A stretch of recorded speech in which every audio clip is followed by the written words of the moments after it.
What makes you so special? What makes you so special? What makes you so special? Apart from those hints Scott gave in that one Game Theory live stream, the franchise has never before been this explicit about what questions we should be asking. So, I think my answer to this question is long overdue at this point. What makes Cassie's dad, the player of Help Wanted 2, so special?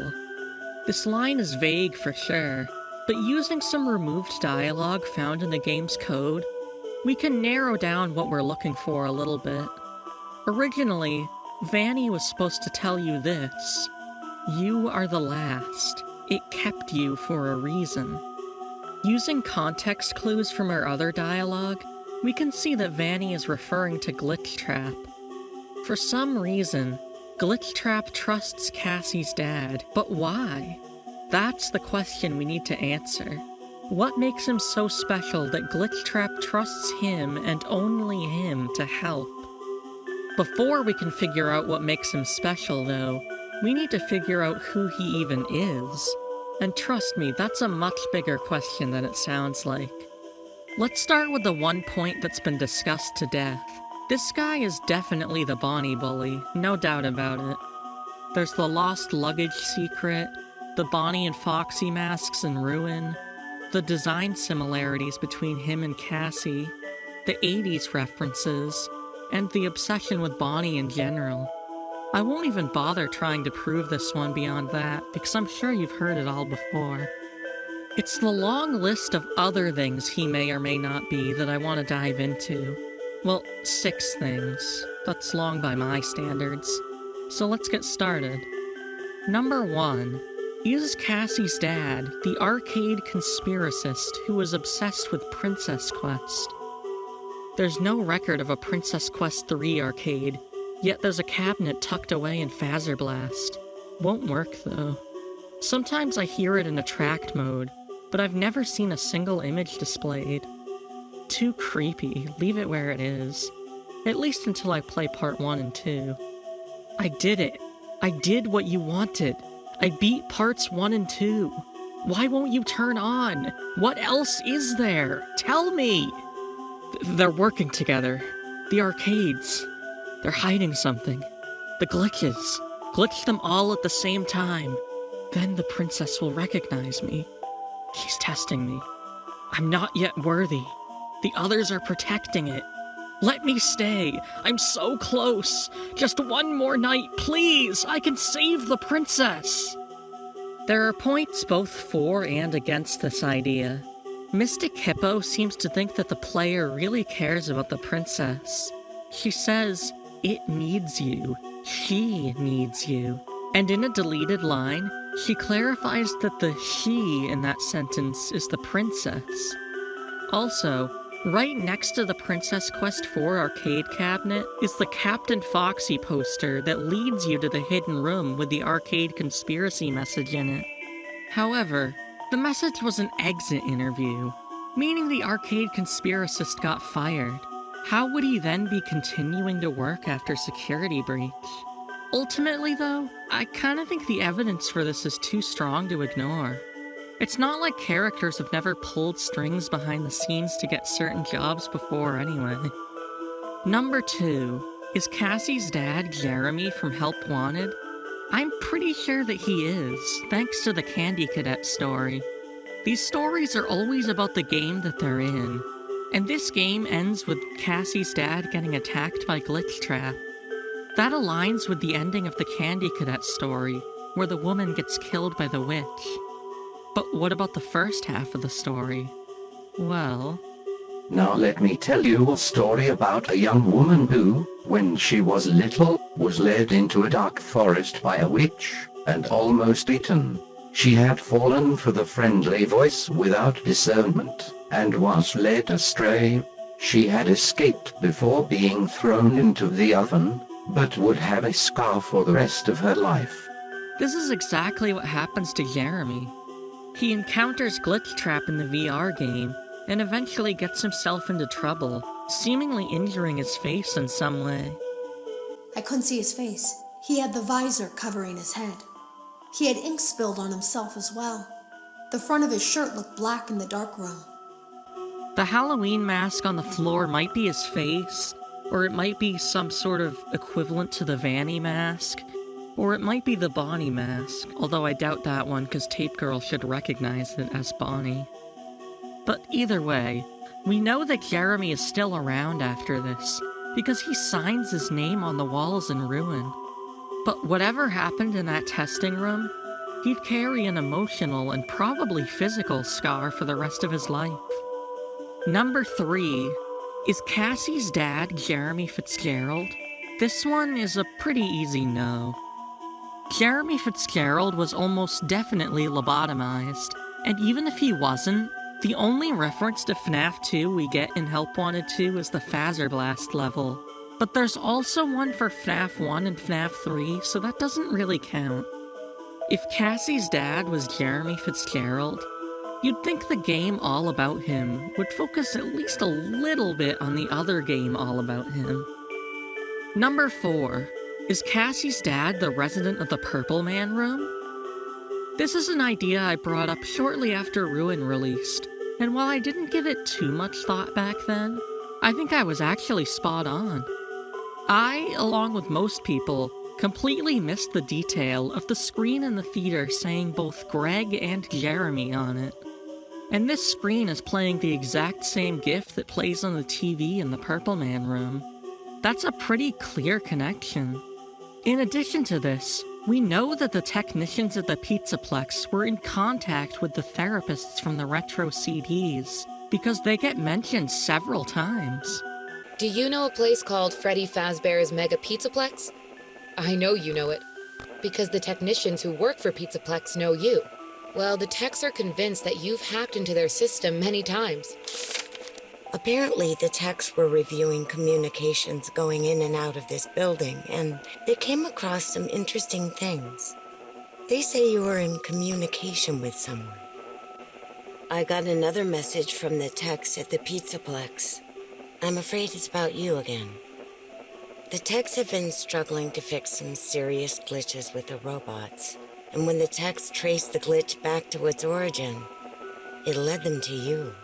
So a technician at the Pizzaplex knows that Gregory is messing with the robots, and that his malicious code was like a cascade that was broadcasting a very dangerous message. This would explain why a technician, someone who worked with the robots, would write the code on the wall. They hunt now, drawn to life, not real, still keen, and frit and fraught with thought and zest and jest, no blunt woes. Dodge, duck, flash, shoot, crawl, run, crush the vile band. And that line at the end, save those with soul, aligns with him being obsessed with the princess. He never shows too much interest in saving the animatronics, but this thing that's seemingly a soul he cares a lot about. The only part this doesn't explain is break and mend I built the breath. But if Jeremy played some part in Glitchtrap's creation and or his infection of the Pizzaplex that we haven't seen yet, it would make perfect sense that Glitchtrap trusts him in Help Wanted 2. Oh yeah, and this also explains why Freddy and Friends on Tour was used for the message. It was a show that Cassie's dad loved in his childhood. But if this is all true, why is he hiding out in Mike's living room specifically? Well, we'll get back to that later. Number 5. Is Cassie's dad a past employee of Circus Baby's Entertainment and Rental? This is one that I hadn't seen many people talk about until recently. Well, actually now it's not that recent because I wrote the script a while ago, but oh well. But it's one that I always felt was kinda obvious. The levels in Help Wanted 2 seem to be in some part inspired by the player's memories, since the last Roxy repair level is an event that really did happen. Obviously they can't be one for one with reality though, since we have stuff like Pigpatch being aggressive, which makes no sense. Unless that was like the very important pig getting mixed up or something. But there's a clear focus on sister location. The main menu has Baby and Funtime Freddy, There's a whole section of sister location levels. One of the Fazcade levels takes place at the rental service, and the Princess Quest minigame features the sister location elevator. It would explain why Cassie's dad is experienced enough to be a Class 5 technician at the Pizzaplex. This wouldn't be his first rodeo. And if that doesn't convince you, I've saved the best piece of evidence for last. I recognize you. This line is only said by Circus Baby, and it's meaningless in the context of the minigame itself. The only possible reason they would have added this line is if the protagonist has met Baby before. Number 6. Building off of number 5, is Cassie's dad a past employee of Freddy Fazbear's Pizza Place from 2023? This gets talked about even less than the last one, but I find it really interesting.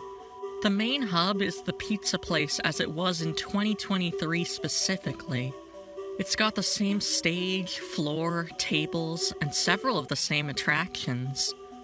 We also get 3 levels at the Pizza Place. The levels could just be Steel Wool throwing Pizzeria Simulator fans a bone, but the hub is a bit harder to explain. We also know that Mike wasn't the only one working at the place. He actually hired a handyman to do the tasks for him, which a technician would fall under the umbrella of. I'm gonna go with a maybe for this one. There's some evidence, but not quite enough to sway me. So now, if we go under the assumption that Cassie's dad is the Bonnie Bully, the arcade conspiracist, Jeremy from Help Wanted, the resident of the Purple Man room, an employee at the rental service, and maybe an employee at the pizza place, how does this all fit together? Why does all of this make him so special to Glitchtrap specifically? Let's go in timeline order. Jeremy helps Mike stuff the crying child into Fredbear, and the kid dies. Jeremy gets a job at Circus Baby's Entertainment and Rental, presumably as a technician. Jeremy gets a job as a beta tester for the Freddy Fazbear Virtual Experience, and almost succumbs to Glitchtrap. Jeremy gets a job at the Pizzaplex as a technician. He does something that helps Glitchtrap, and then tries to get Glitchtrap's apprentice Gregory to undo it. Jeremy tries to save the princess, but gets fired. Looking at all this, I have a pretty good idea of what might have happened. Due to the traumatic incident in his childhood, Jeremy understandably becomes obsessed with keeping Fazbear establishments safe. Over the years, he gains tons of experience with the company, until eventually he meets Glitchtrap. To Glitchtrap, this guy would be either his greatest blessing or his biggest curse, depending on whether Jeremy would cooperate. He would be so helpful for hacking Glitchtrap into stuff, but he'd also be a major threat if he wanted to remove Glitchtrap from stuff. So, when they meet again at the Pizzaplex and Jeremy starts pushing against him, he gets Jeremy fired. But then after Security Breach, when Glitchtrap's back is against the wall, he lures Jeremy back in order to trap him in a simulation and entice him into helping with the reminders of the past. That's what makes him so special. He's the most necessary of all of Glitchtrap's pawns. And given that they share so much of the same history, the one that he can understand and thus manipulate the best. But there's still one thing I said I'd get back to. Why was Jeremy hiding in Mike's room? Well, this is where we go into crack theory territory. The Mimic has weird ties to Fall Fest 83, an event that would have happened around the same time as the Bite of 83, and also ties to Cassidy. Maybe Mike and Jeremy are parallels to each other, not in like the Fazbear Fright theories way, you know what I mean. I think that maybe Mike and Jeremy were working alongside each other from the very start. Mike was working to stop William and help the crying child, and Jeremy was working to stop the Mimic and maybe even help Cassidy, given his obsession with Princess Quest. And also the fact that he named his daughter Cassie. Cassie, Cassidy, feels like there's a connection there. Oh, and the memory doll for Golden Freddy is right next to the Glamrock Bonnie plush in the hub. Anyway, When Mike's job was done and he stayed at the fire, Jeremy carried on, knowing that something else was still out there. That would be why he got the job as a beta tester to begin with. Remember how the Mimic circuit boards were stolen from the game studio in the middle of the night? Maybe that was Jeremy. After all, it had to be someone with keys to the building. There was no sign of a break-in, just signs of someone entering the building. And it's not the only time Jeremy would come in way before anyone else. I think that maybe Jeremy stole the circuit boards, and then Glitchtrap fought back, forcing Jeremy to hurt himself and get kicked off the project. Maybe that would even be why Jeremy worked at Circus Babies. The Fun Times have voice mimic technology, and the Mex's machine that was designed to keep the mimic hidden was placed in what seems to be the sister location bunker. So maybe the mimic was being hidden away down there, even back then, due to the incident that got the mimic line discontinued, and William was experimenting with it or something. Or it just happened to be there at the time that it was recalled. But that's all speculation. The bottom line is, Cassie's dad is special to Glitchtrap because he's useful, and he's special to me because he's our main current tie back to a lot of parts of the old story, other than the Mimic, of course, and that could lead to some interesting situations in the future. He could even be connected to the 70s and 80s references in the past few games. That also makes him a great foil for the Mimic. They're both pieces of Fazbear Entertainment's earlier history, and they both saw horrible incidents occur at Fazbear locations, but they had the exact opposite response. Jeremy did whatever he could to prevent a repeat of what he saw, while the Mimic did whatever he could to replicate what he saw. This character's story is probably the thing I'm most interested in seeing get explored further, so I really hope he's not just gone forever now.